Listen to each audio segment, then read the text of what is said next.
Hey everybody, welcome back. I'm Joey Evans, and now we're going a little bit lower on the list. We're already in the top 50, but now we're going lower than that. We're getting closer to the #1 game of all time. I should do the clickbait thing, like, #1 will blow your mind. I don't know if that's true or not. It might. Probably won't. Maybe it will. Who knows? But anyway, let's go forward. This is my number 31 through 40 games of all time.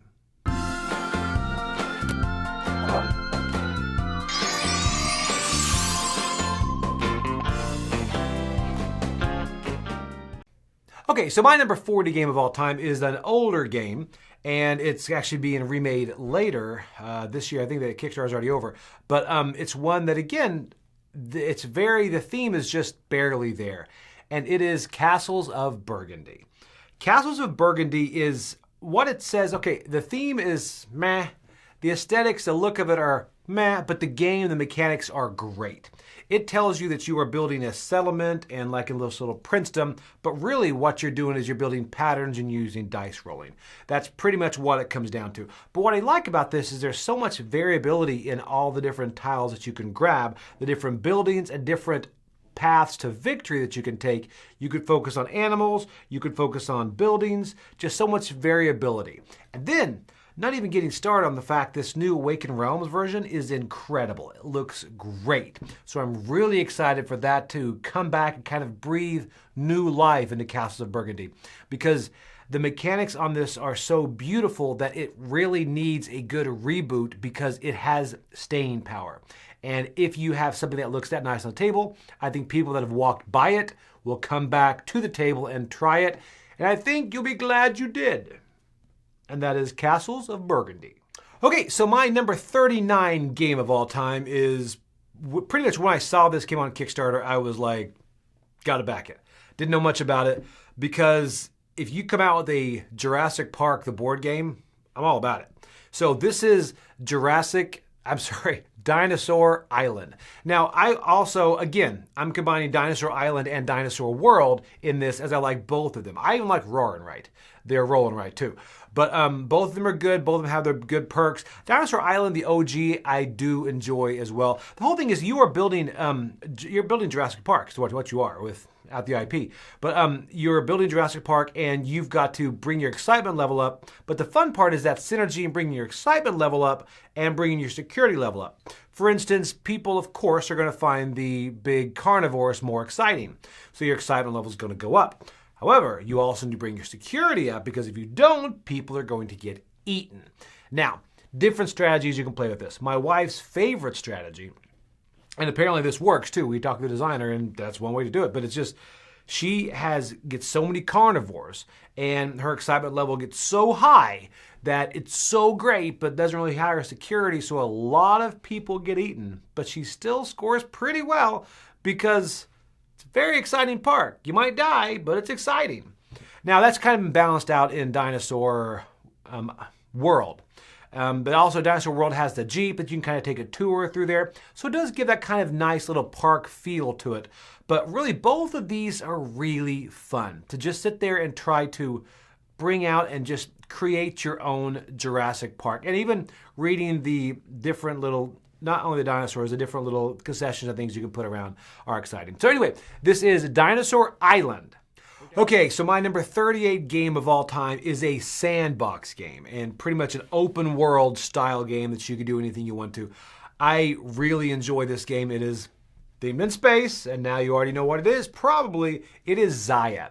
Xia, I love this game. I love the way it looks on the table. I love the way it flows. For my birthday actually this year, and most years, my gift from my wife is actually allowing me and my friends to get together and just play Xia. Because it is that fun. It is an enjoyable game that you can kind of navigate. There's so many different things about this game that I like. I think because of course it's open world and sandbox, but you can upgrade your ship so many different ways. You can focus on getting the ship ready for battle. You can get it faster, so you can kind of flow quicker and explore more. You can get more cargo, so you can actually store more things and go back and forth. So it truly is a sandbox game that you can do any of this stuff, and just as long as you get towards the end. That's what I really enjoy about Xayah. And again, it looks great on the table. These ships are fantastic. Ours aren't painted yet, but really that's in my to-do list to get these painted because Xayah has that staying power for me. Now, there are some house rules. Some of the problems in the base game have been fixed in later expansions, but this is one of those games that is primed to house rules.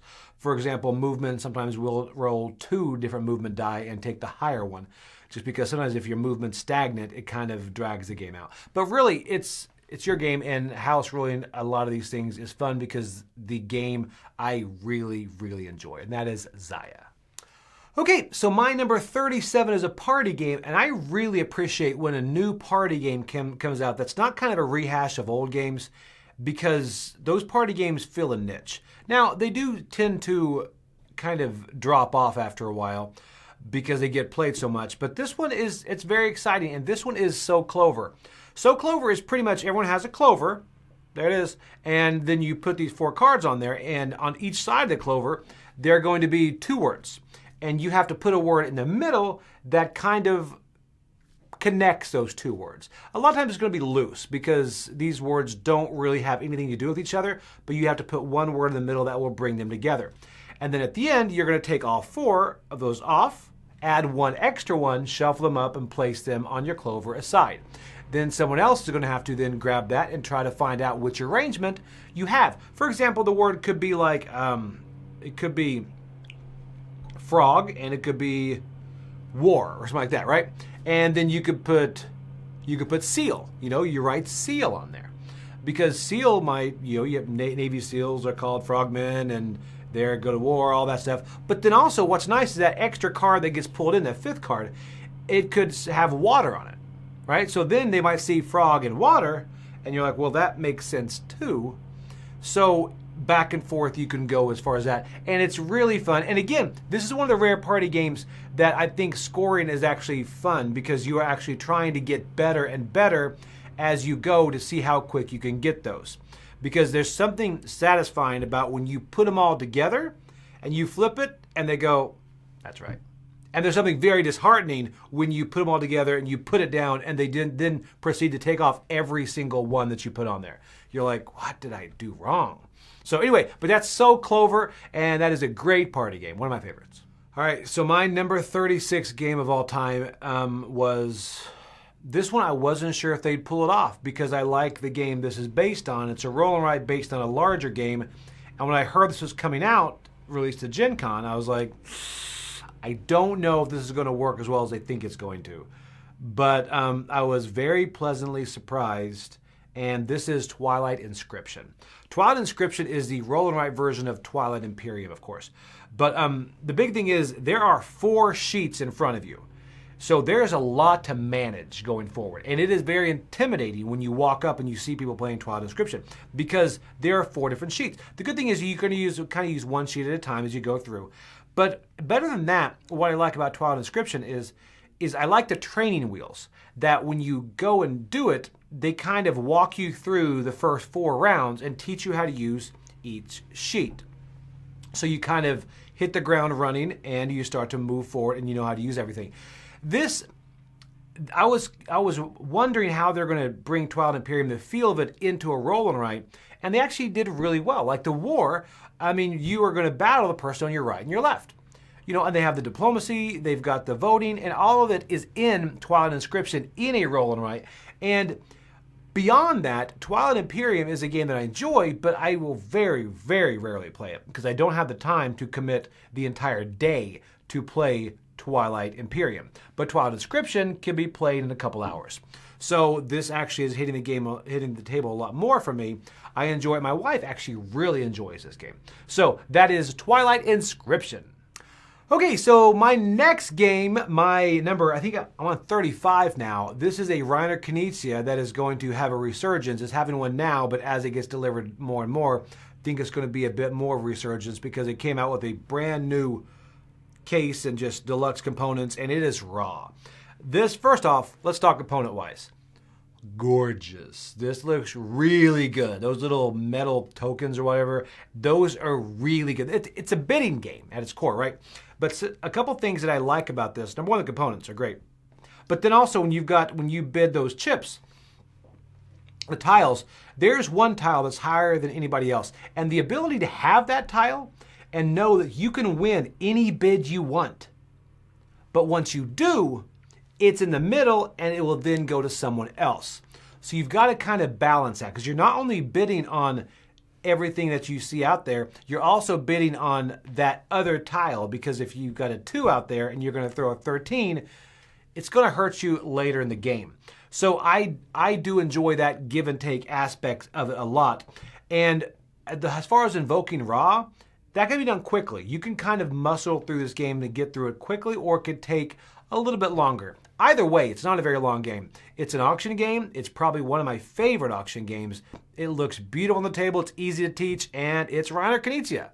And it is Ra. Ra. That's not the Ra they're talking about.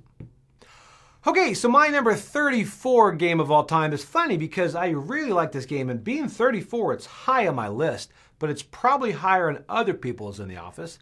And it is a space game, and it is Cosmic Encounters. And I don't really need to talk much about Cosmic Encounters because Tom loves this game. I think it's probably still in his top 10. But I like this game. I like the variability with all the aliens. And some aliens are just very streamlined. Other ones are just so wacky.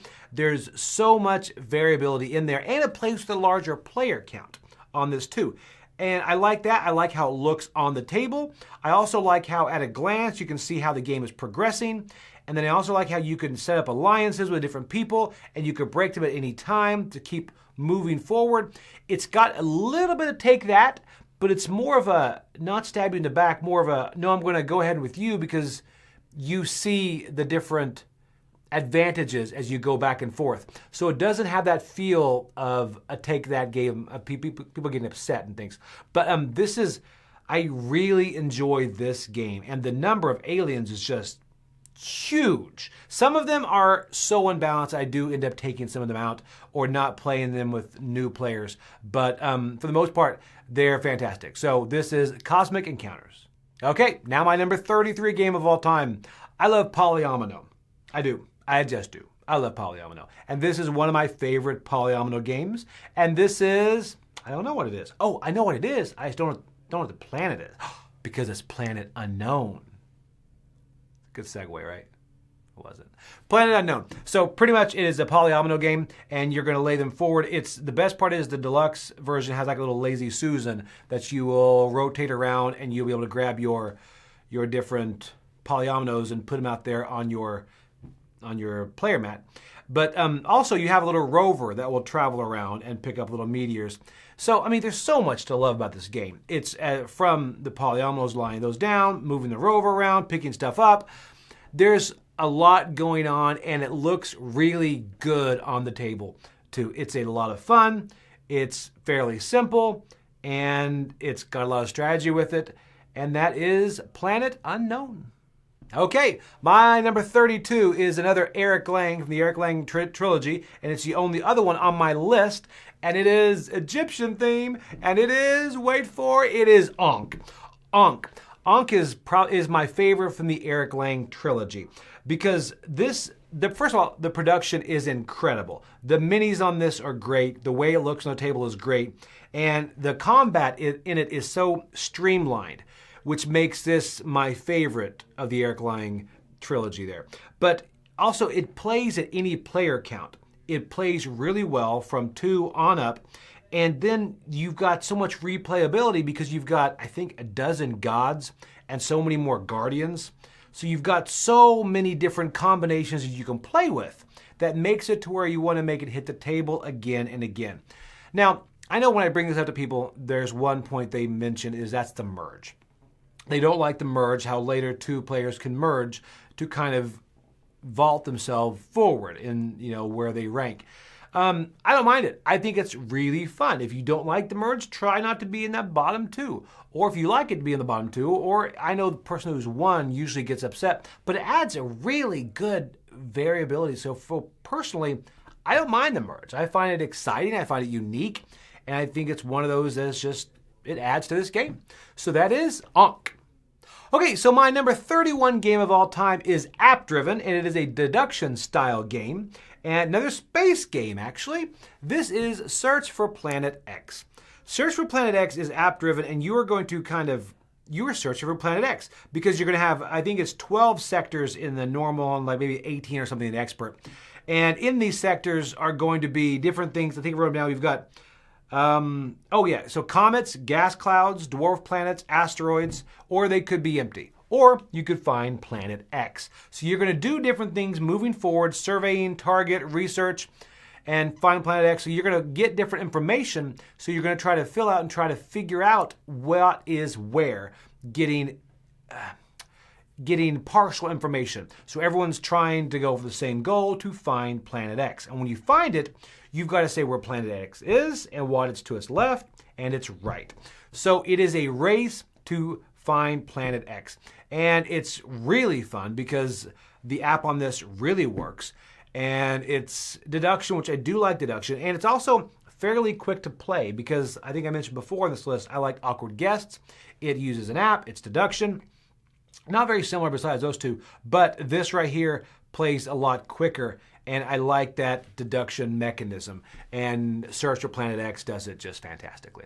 So that is it. That is my 31 game of all time, Search for Planet X. Okay, that is it. That is my 31 to 40. So please tune back in and we will be talking about, I think it's next, it's all the way down from 21 to 30. Wow. So we're going lower and lower. Then after that, we go to the top 20. So check out everyone else here on the channel and please keep commenting. Love reading your guys' comments. And as usual, if you ever see me at Dice Tower East, Dice Tower Retreat, any convention, I love to play these games with you, or I like to play your favorite games with you because honestly, people's passion about games is what makes this whole hobby so exciting. So, okay, all right, thanks guys. Bye.